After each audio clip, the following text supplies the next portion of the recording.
BJP में जलील होकर अपने आप को सियासत से दूर करने की बात कहने वाले केएस ईश्वरप्पा ने अब एक नया शोषा छोड़ा है। ईश्वरप्पा ने आज बल्लारी में नामानिगारों से बात करते हुए कहा कि पीएफआई ने उन्हें जान से मारने का मंसूबा बनाया था। इस सिलसिले में ताज़ा जानकारी ये है कि नागपुर के रहने वाले शाहिर शेख ने उन्हें जान से मारने की तैयारी की थी। उन्होंने कहा कि मुझे जान से मारने की कोशिशें हो रही हैं। नागपुर में गिरफ्तार होने वाले शाहिर शेख को नितिन गडकरी के कत्ल की कोशिश के इल्ज़ाम में भी गिरफ्तार किया गया है। इस दौरान पूछताछ में इसने मेरा नाम जाहिर किया है।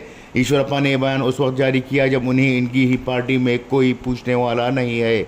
वाज़ेह हो कि केएस ईश्वरप्पा कर्नाटक में अपनी सियासत को हमेशा से ही ऐसे मुतनाज़े बयान देकर चमकाते रहे हैं और इनकी इसी ज़बान से वो जलील होते रहे हैं। ब्यूरो रिपोर्ट, इनकलाब न्यूज़, शिवमोग्गा। गृह मंत्री मान्य आरग ज्ञानेंद्र ಕೂಡ ಮಾತಾಡಿದೆ ನಾನು ಮತ್ತು ಉನ್ನತ ಮಟ್ಟದ ಪೊಲೀಸ್ ಅಧಿಕಾರಿಗಳ ಹತ್ರ ಕೂಡ ಮಾತಾಡಿದ್ದೇನೆ। ಅದರದೆಲ್ಲ ಉಳಿದಿದ್ದೆಲ್ಲ ವಿವರ ತಗೊಂಡು ನಮಗೆ ತಿಳಿಸ್ತೀನಿ ಅಂತ ಈಗ ತಾನೇ ನನಗೆ ಸುದ್ದಿ ಆರ್ಗ ಜ್ಞಾನೇಂದ್ರ ಅವರು ಮತ್ತು ಪೊಲೀಸ್ ಅಧಿಕಾರಿಗಳು ಕೂಡ ತಿಳಿಸಿದ್ದಾರೆ ನನಗೆ। ಶಾಹಿರ್ ಶೇಖ್ ಜಯೇಶ್ ಪೂಜಾರಿ ಅಲಿಯಾಸ್ ಶಾಹಿರ್ ಶೇಖ್ ಇವರು ನಾಗ್ಪುರದವನು ಅಂತ ಸುದ್ದಿ ಇದೆ। ವಾದಿಗಳಿಗೆ ಸ್ವಾಭಾವಿಕವಾಗಿ ಅಲ್ಲೊಂದು ಇಲ್ಲೊಂದು ಬೆದರಿಕೆಗಳು ಬರುತ್ತೆ।